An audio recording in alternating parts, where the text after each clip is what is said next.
नमस्कार, मैं हूं तरुण शर्मा। आप देख रहे हैं आवाज़ जो लोगों तक पहुंचती है। आज हम दिल्ली के राजा पार्क में आए हैं। राजा पार्क में आज हम मिले हैं अरुण मुखर्जी, जो राष्ट्रीय संयोजक अखिल भारतीय बंगाल परिषद है। आइए इनसे बातचीत करिए। हमने जो बंगाल में हालात दिन ब दिन बिगड़ते जा रहे हैं, उनके बारे में इन्होंने क्या बोला, आइए ज़रा देखिए वीडियो के माध्यम से। नमस्कार, मैं हूं तरुण शर्मा दिल्ली से। आज हम राजा पार्क में हैं। आवाज़ जो जनता के बीच में से उठी है और पहुंचनी है, जो सच्चाई है। आखिरकार बंगाल को हो क्या गया है? बंगाल में अत्याचार दिन पर दिन बढ़ते जा रहे हैं। जिंदा जला दिया, क्यों जलाया, क्या कारण है? तो मेरे साथ आज अरुण मुखर्जी हैं, जो बंगाल के एसोसिएशंस भी हैं और जिन्होंने हमेशा बंगाल के लिए हमेशा आवाज़ उठाई है, और जब भी जरूरत पड़ी है ये बंगाल भी गए और इनकी टीम पूरी गई है। तो इनसे बातचीत करते हैं। नमस्कार सर। नमस्कार जी। सर फोन साइलेंट कर दीजिए। सर, आपने न्यूज़ सुनी जिस तरह से बंगाल में, कहूँगा हत्या कहूँगा या क्या बोलूँ ये शब्द, आप बताओ, जो जिंदा जला दिया पूरे परिवार को, 8 से ज़्यादा लोग थे। देखिए, ये हत्या नहीं है, ये हत्या कह देना ये बहुत छोटी बात हो जाएगी। ये एक तरह से ये दिखाना है कि हम कितने बड़े गुंडे हैं कि एक परिवार में एक व्यक्ति की हत्या हो जाती है। वो वहाँ के सत्तारूढ़ दल का नेता होता है, उसके एवज में घरों को आग लगा दी जाती, छोटे छोटे बच्चे को जला दिया जाता है। पहले महिलाओं को फॉरेंसिक टेस्ट के हिसाब से पहले महिलाओं को मारा जाता है, मारपीट करने के बाद उसको बाहर से बंद करके आग के हवाले कर दिया जाता है। ये दुर्भाग्यपूर्ण निंदनीय घटना के साथ साथ मानवीयता के सारे आयाम खत्म करने वाले ये पहलू है। मानवीयता है कहाँ सर बंगाल में? छोटे छोटे बच्चों के साथ कहने को शब्द नहीं है, दुनिया जानती है। बंगाल में सीएम चुप है। ममता बनर्जी को क्या हो गया है? किस चीज़ की है? क्या वो मुस्लिम है इसलिए? अगर हिंदू होते तो भी क्या बोलती? हिंदू के साथ तो अत्याचार होता था, अब तो मुस्लिमों के साथ भी अत्याचार हो गया। ये बंगाल जा कहाँ रहा है? देखिए, बंगाल में जो लड़ाई है वो हिंदू मुस्लिम की लड़ाई नहीं है। मैं आपको बहुत बता दूं कि आज के डेट में कोई भी हिंदू, कोई भी मुस्लिम, कोई भी सिख, कोई भी ईसाई, कोई आपस में कोई किसी को मारना नहीं चाह रहा है। ये जो लड़ाई है, ये लड़ाई है एक ऐसे ही चीज़ों की जो कि गुंडा अराजक तत्व है। आज इनको आतंकवाद कहते, जैसे कश्मीर में आतंकवाद हुआ था, उसमें ऐसा नहीं है कि सिर्फ हिंदू मारे गए थे, पंडितों का ही पलायन हुआ था, बहुत से कश्मीरी मुस्लिमों का भी पलायन हुआ था, वो भी मारे गए। उसी तरीके से बंगाल में भी ये आज जो लड़ाई हो रही है, ये लड़ाई हिंसा के पुजारियों की लड़ाई है, जो हिंसा को ही सबसे बड़ा मानते हैं। रक्त रंजित राजनीति चल रही है, और ये रक्त रंजित राजनीति आज ममता बनर्जी को अकेले दोष देने से कुछ नहीं चलेगा। इससे पूर्व के इतिहासों में भी हम जाएंगे तो उस समय ममता बनर्जी इसी लड़ाई को लड़ते लड़ते मुख्यमंत्री का सत्ता प्राप्त हुआ था। पर दुर्भाग्य, जिस दिन से वो सत्ता में बैठी उसके बाद से उन्होंने अपना चरित्र चेंज करे। वो अरबन नक्सली हो गए। जो पहले नक्सली अरबन नक्सलियों की सरकार थी, अब वो खुद अरबन नक्सलियों की तरह व्यवहार कर रही है। अब अपोजिशन में रहने वाले लोगों को मारने वाला। लेकिन उससे ये वो सब तो, ये एक महीने में 26 हत्याएं हुई हैं बंगाल में। उसमें सबसे ज़्यादा जघन्य हत्या, छोटे छोटे मासूम से लेके उसको मार देना, ये कहाँ का, कौन से लोकतंत्र, कहाँ हम चले जा रहे? हम जंगल राज की ओर जा रहे हैं। आदरणीय सर्वोच्च न्यायालय, आदरणीय राष्ट्रपति महोदय, और इनको विचार करना चाहिए कि इन पे तुरंत राष्ट्रपति शासन लागू हो। क्यों? क्योंकि ये यदि इस तरह हत्याएं होती रहेंगी तो हम लोकतंत्र की हत्या खुद करेंगे। हत्या करने से वाला, हत्यारे का साथ देने वाला ज़्यादा दोषी होता है। आपके माध्यम से मैं उन सभी को कहना चाहता हूं कि बंगाल को कश्मीर मत बनने दीजिए। बंगाल को कश्मीर ना बनने चाहिए, आपका एक डर सताया हुआ है। आगे बढ़ो तो ममता बनर्जी तो ये कह रही है ऐसा कुछ नहीं है। उनको उसको तो मतलब कहूँगा, जो इतनी बड़ी दुर्घटना हुई है, दुर्घटना नहीं कहूँगा, एक ऐसा जो परिवार को जिंदा जला दिया, उसके बारे में एक शब्द नहीं बोल रही। और दूसरी चीज, टीएमसी क्या कह रही है? ये बीजेपी का साजिश है। बीजेपी टीएमसी की लड़ाई 36 गुना है, लेकिन इसमें जो रियलिटी है, राज्य, कोई भी राज्य, भारत का मैं हर एक राज्य का नाम लूंगा, कोई नहीं बोल रहा। दिल्ली के सीएम केजरीवाल एक शब्द नहीं बोल पाए। अगर बंगाल में कुछ और होता तो वो फटाफट बोलते। क्या कहना चाहेंगे आज हमारे भारत के राज्यों में साथ साथ, लेकिन ममता बनर्जी ने एक चुटकी भी नहीं बोली। चुटकी आप समझ जाओ, इशारा ही काफी है। देखिए, बात यहाँ पे ये नहीं है, बात यहाँ पे आज के डेट पे ये है कि सभी पार्टियां एकजुट हैं, एक और बीजेपी, एक और सारी पार्टियां। अच्छा और बुरा देखने की आंखें खत्म हो चुकी हैं। आंखें खत्म हो चुकी है, बिल्कुल। आज हम उन घटनाओं की भी निंदा करने से परहेज करते हैं, कहीं ऐसा ना हो कि सेकुलरिज्म, देखिए जो फर्जी सेकुलरिज्म है वो अर्बन नक्सल को बढ़ावा देता है, और नक्सलिज्म कभी भी स्वतंत्र राष्ट्र के लिए खतरा ही रहता है, चाहे वो हमारे देश में हो चाहे किसी के भी देश में हो। अर्बन नक्सली हमेशा दुर्भाग्य ही का कारक बनता है, लोगों को दुख देने का कारक बनता है, और ऐसे ही काम कुछ हो रहा है।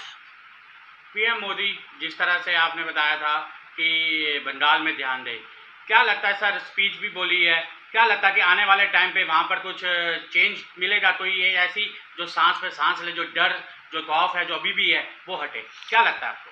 देखिए, यदि भारत को, बंगाल को अपने साथ अभिन्न अंग बना के रखना है, क्योंकि आज आपको शायद मैं आपकी जानकारी दे दूं, ये जानकारी ममता बनर्जी ने चुनाव से पहले दी थी। आज से जब पहली बार वो मुख्यमंत्री बनी थी तब उन्होंने दी थी कि 2 करोड़ बांग्लादेशी हमारे यहाँ अवैध रूप से रह रहे हैं पश्चिम बंगाल में, जो कि जैसे पाकिस्तानी कश्मीर में थे उसी तरह बांग्लादेशी यहाँ पे है। काफी बड़ी बात बोल रहे हैं। हाँ, 2 करोड़ बांग्लादेशी जब वहाँ पश्चिम बंगाल में हैं तो निष्पक्ष चुनाव की आशा नहीं की जा सकती है। तो पूरा लगता है कि पूरा 2 करोड़, जो आप तो बंगाल में जाते हो, आप ऐसे पूरा बने हुए, तो आप तो पूरा। जी, ये मैं नहीं कह रहा हूँ, ये ममता बनर्जी ने कहा था, ममता बनर्जी का स्टेटमेंट। सर तो एक ही है सीएम, ममता बनर्जी देखिए, बोलना नहीं चाहती।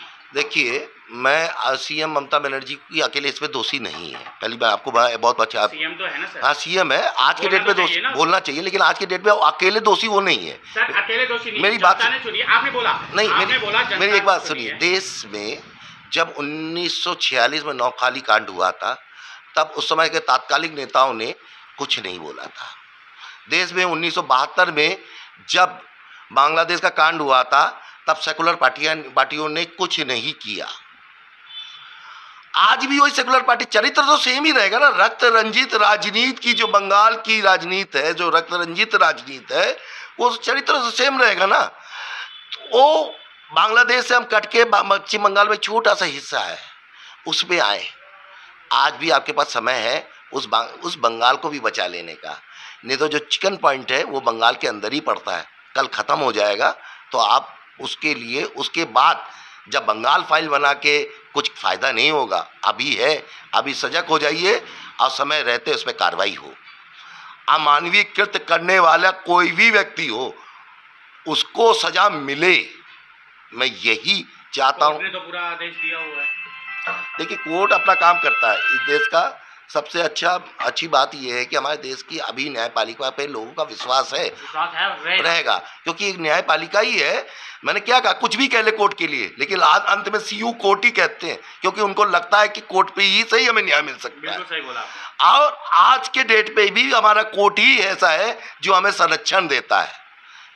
मैं माननीय सर्वोच्च न्यायालय और माननीय उच्च न्यायालयों को बहुत ही ज़्यादा मैं सम्मान करते हुए, क्योंकि बाकी सारी चीज़ें तो राजनीति में आ जाती हैं, पर ये जो हमारी न्यायपालिका है वो किसी ना तो राजनीति के वश में आती है, और इसलिए उनका सम्मान है, और उनका सम्मान वही बचाती है। नहीं तो जनता को बचाने वाला, जनता को बचाए बंगाल में कोई नहीं है।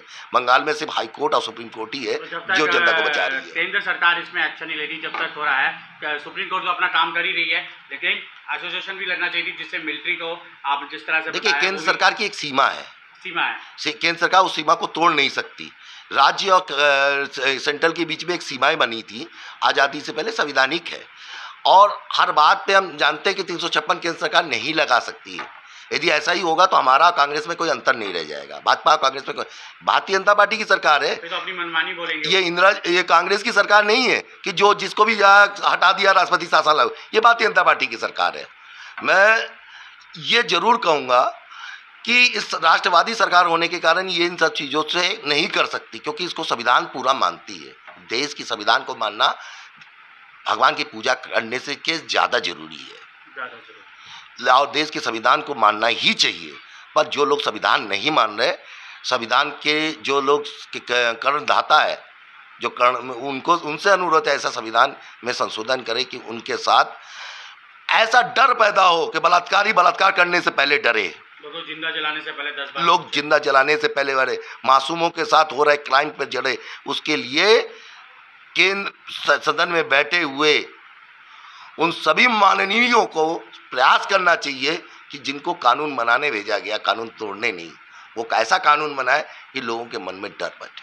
डर तो सर कानून का डर वहाँ है नहीं, पुलिस का कोई डर नहीं है। देखिए पुलिस का डर उन लोग जो शरीफ लोग होते हैं उनको होता है ना, माफियाओं का होता है। माफिया बिल्कुल जो शरीफ होते हैं उनको होता है, माफिया को नहीं होता। तो यही हमारे साथ अरुण मुखर्जी थे। तो मैं इतना ही कहता हूँ, यही कहता हूँ कि जो इन्होंने बोला है बंगाल के ऊपर, जो दर्द वाली कहानी बताई है, और जो दर्द वाला कहानी भी नहीं बोलूँगा मैं ये शब्द, माफ़ करना, जो रियलिटी जो दिखाई गई है एक मुस्लिम परिवार के साथ जो दौड़ना हुई है, ये एक बहुत बड़ी बात होती है बोलना। राज्य पूरे भारत के या वो कोई से भी राज्य हो, चुप हैं, क्यों चुप हैं, इसका जवाब जरूर लेना चाहिए, इसका जवाब देना चाहिए। ममता बनर्जी, आपको जनता ने चुना है तो कम से कम ये तो सोचिए कि आप चुप हो और आप ये सवाल उठा लेते हो कि ऐसा कुछ नहीं हुआ, और विपक्ष के ऊपर सीधा उठाते हो कि बीजेपी इसमें इन्वॉल्व है। तो यही सबसे बड़ी है, बीजेपी इन्वॉल्व क्या होती है सर? देखिए आज के डेट पे कुछ भी हो जाए तो मतलब भाजपा ने किया, भाजपा ने किया। मैं क्या कह रहा हूँ कि एक्चुअली क्या कि सभी एक साथ मिल गए और एक भाजपा बराबर हो जाए, लेकिन कब तक, कि अब तक जनता को आप बेवकूफ़ बनाएंगे? भाजपा, कांग्रेस, समाजवादी पार्टी, बहुजन समाज पार्टी की लड़ाई नहीं है ये लड़ाई है मानवता के खिलाफ अमानवता की, मानवता के खिलाफ दैसुपना की। दैसु हो गए कि जिस तरह से मारा वो, तो दैसु भी इस तरह से, राक्षस भी नहीं, दैत्य भी इस तरह से नहीं मारते, इस तरह से मारा गया है। वो एक जो दैत्यों के खिलाफ ये जंग है, इसमें जनता को सब एक साथ मिलके, यहाँ पार्टी का सारी लाइन हट जानी चाहिए, राजनीति साइड में होनी चाहिए, जनता को इकट्ठा होकर इसका विरोध करना पड़ेगा। क्योंकि यहाँ ना तो भारतीय जनता पार्टी आएगी ना कांग्रेस आएगी, यहाँ जनता को खुद अपनी लड़ाई लड़के एक बार दिखाना होगा कि दैत्य का अंत होना चाहिए। मैं आदरणीय योगी जी को इसलिए मैं तारीफ करता हूँ कि उत्तर प्रदेश के अंदर आज माफिया तुरंत पहले चले जाते हैं, ये जेल जाएंगे। इतनी कड़क शासन होना चाहिए, चाहे वो किसी भी पार्टी का हो, शासन में रहने वाले व्यक्ति का, जो मुख्यमंत्री होते हैं, प्रधानमंत्री जी जैसे हमारे हैं, वो जो भी है उनके लिए जनता बराबर की होती हो, जब बीजेपी का हो, जब समाजवादी पार्टी का हो, जब बहुजन समाज पार्टी का हो, जब टीएमसी का हो, चाहे कांग्रेस का हो। जो कुर्सी में बैठा है आदरणीय धनखड़ जी जैसे हर मामले में महामहिम राज्यपाल जी बोलते हैं, हाँ उसको वो एक संवैधानिक पद में बैठे हुए हैं, चाहे उनको लोग कुछ भी कहें, लेकिन अपने संवैधानिक पद का दायित्व निर्वहन सिर्फ धनखड़ जी कर रहे हैं। ऐसे सभी को करना चाहिए, और ऐसे करने पे ही देश अपराध मुक्त होगा और प्रगतिशील होगा।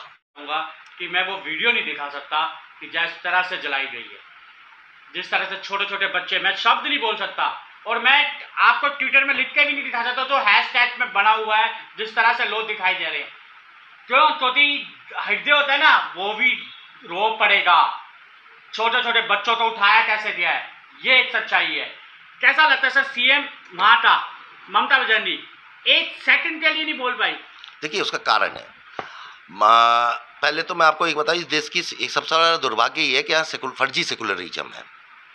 दूसरा क्या है कि दो सामान्य वर्ग की एक साथ लड़ाई थी। यही घटना यदि उत्तर प्रदेश में होता तो सारे लोग इकट्ठा होकर अरविंद केजरीवाल पहले पहुंच जाते, लेकिन ममता बनर्जी के यहाँ नहीं पहुंच सकते।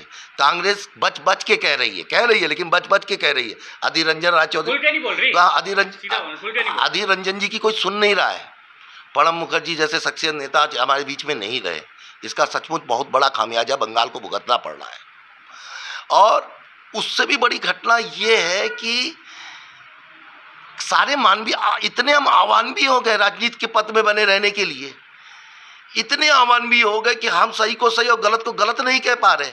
ये कौन सा चश्मा है, ये कौन सा सेकुलरिज्म है? सेकुलरिज्म मतलब बराबर है।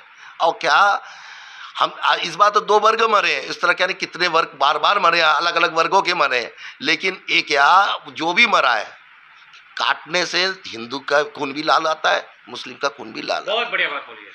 कोई बाहर से कोई लाल नहीं होता है, लेकिन हत्या और हत्यारे एक ही होते हैं, और हत्यारों की सजा सिर्फ जेल होनी चाहिए, फांसी होनी चाहिए। बलात्कारियों की सजा सरेआम देनी चाहिए। बलात्कार चाहे बंगाल की बेटी के साथ हो, चाहे जम्मू कश्मीर की बेटी के साथ हो, बलात्कार जघन्य है और उसको जघन्यता के साथ ही दिखाना चाहिए। पर दुर्भाग्य कि आज हमारे देश में ऐसा नहीं हो रहा है। यूपी में भी तो बलात्कार के ऊपर इन्होंने इतना एक हाथरस की बेटी के साथ बलात्कार हुआ, आपने पूरा मोमबत्ती गैंग चला गया। आज इतने लोग मर गए, इतने लोगों को निर्मम जलाया गया। ना तो मोमबत्ती गैंग जगा, ना अरवन नक्सली जगे, ना ही किसी ने अवार्ड वापसी की। ये बड़ा दुर्भाग्य है देश का, इससे बड़ा कुछ नहीं कहा जा सकता। इससे बड़ा कुछ नहीं कहा जाता। लास्ट अब क्या मैसेज देना चाहेंगे आप? क्योंकि मैसेज तो आपने ऐसा दर्द वाली बता दी है बंगाल के ऊपर, लेकिन फिर भी क्या एक पीएम को कहना चाहेंगे कि कब जागोगे, कब सवेरा अच्छा आएगा, कब रोशनी जागेगी, कब एक साथ सब के सब जब निकलेंगे तो कोई डर नहीं होएगा? देखिए, आदरणीय प्रधानमंत्री माननीय मोदी जी अपना प्रयास करते रहे। वो देखो संत आदमी है, उनके लिए तो कुछ कहा ही नहीं जा सकता। लेकिन बंगाल में योगी जी की सरकार चाहिए, योगी जी की सरकार चाहिए। लेकिन फिर कांग्रेस बोले कि गुंडा राज आ गया। कौन? देखिए, गुंडों को गुंडा ही दिखता है, गुंडों को गुंडा ही दिखता है।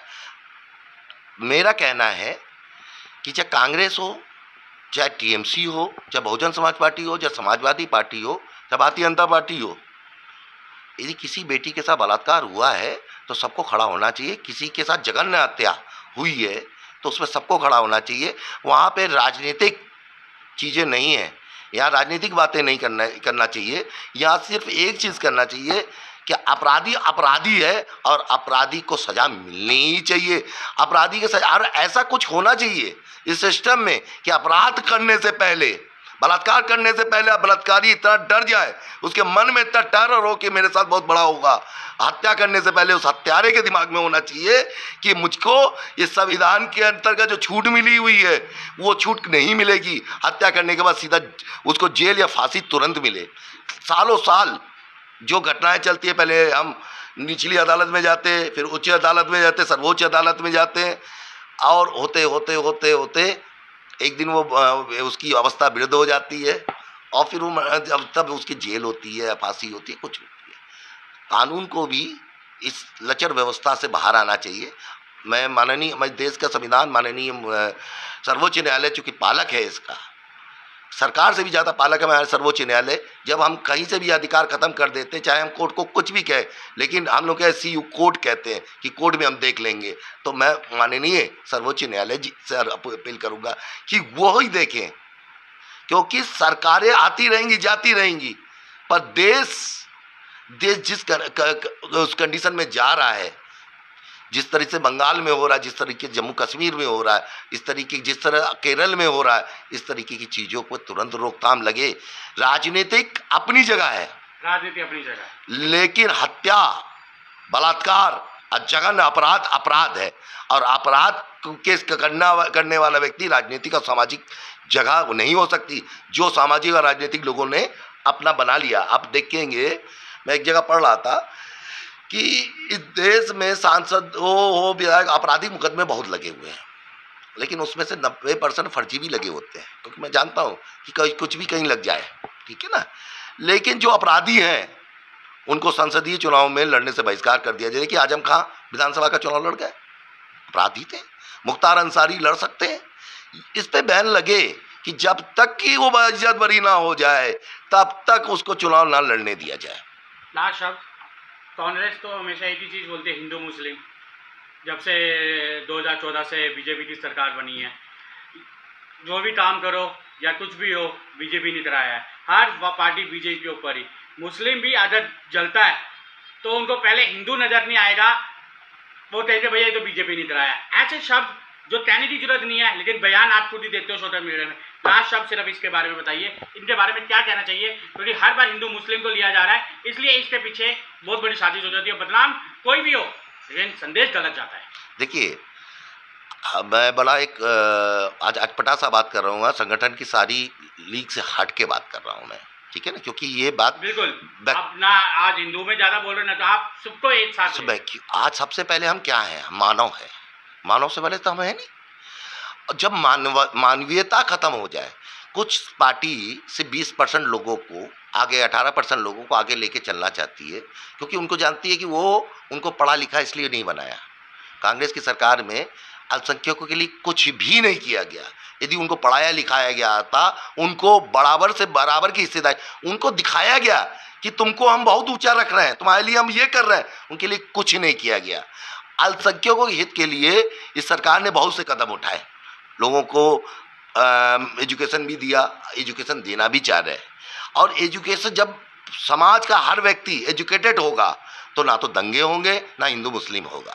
हिंदू मुस्लिम करने के हिंदू मुस्लिम रहे, इसलिए एक वर्ग को अनपढ़ रखने का साजिश सेकुलर पार्टियां करती हैं। इसका उदाहरण मैं देता हूँ, यूपी में किस तरह से विपक्ष सारे एक साथ होते थे और एक तरफ बस कर दिया था, योगी बाबा तुम जीत नहीं सकते, योगी बाबा दंगों में नंबर 1 है, गुंडा राजा योगी बाबा।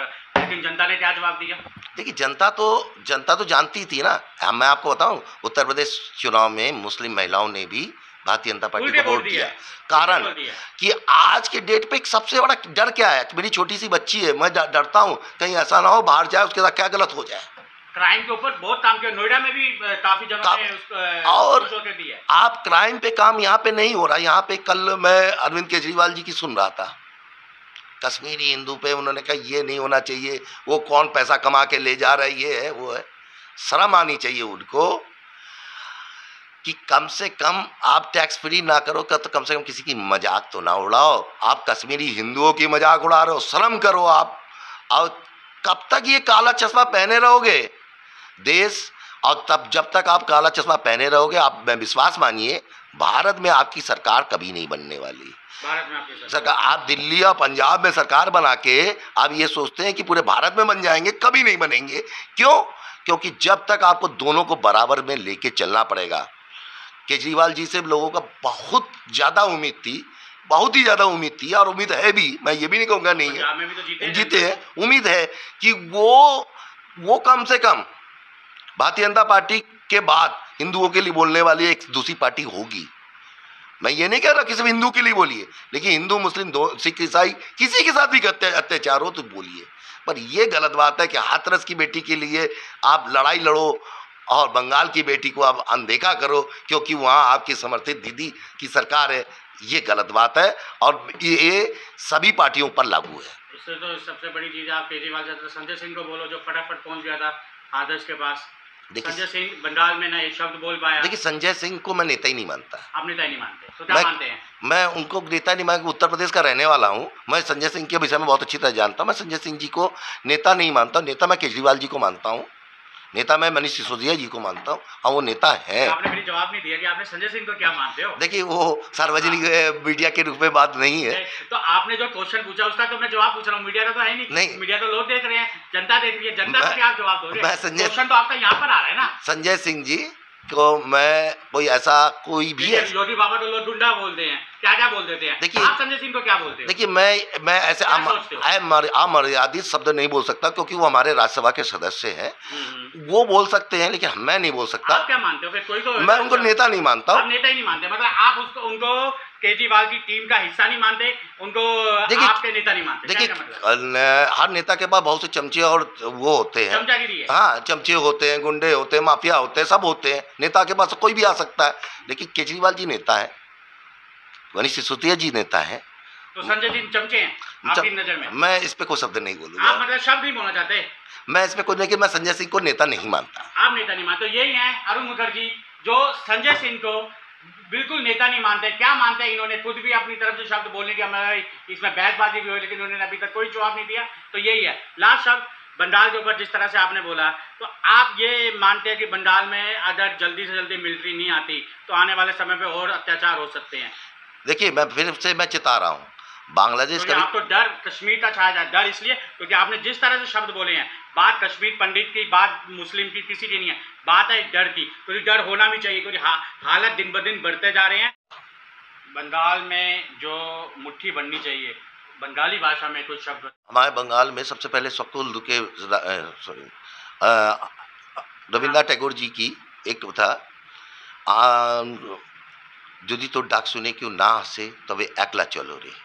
मतलब आपके बुलाने से यदि कोई ना आ रहा है तो आप अकेले चल के देखो, कारवां तो अपने आप पीछे चल जाएगी। और उसी के साथ हम लोगों ने अखिल भारतीय बंग परिषद ने अपना काम शुरू किया है। हम अकेले चल रहे हैं और हम किसी पार्टी, किसी संगठन के उसके कर के कारण नहीं, आज मानवता बनाम गैर मानवता की लड़ाई में साथ में। बंगाल को मैं एक ही मैसेज देता हूँ कि कम से कम जिस तरह से बोला गया है, एक जन अगर साथ चलेगा, आज एक है तो कल ये भी हो सकता है। राजनीति तो हट के आप हिंदू हो या मुस्लिम हो या सिख को ईसाई हो, बंगाल ये है, पूरा भारत ये है, कोई किसी को नहीं ऐसे कर सकता। गुंडे हैं लेकिन गुंडा का राज खत्म हो सकता है अगर आपको पहले अपने ऊपर ही विश्वास होना चाहिए। नमस्कार।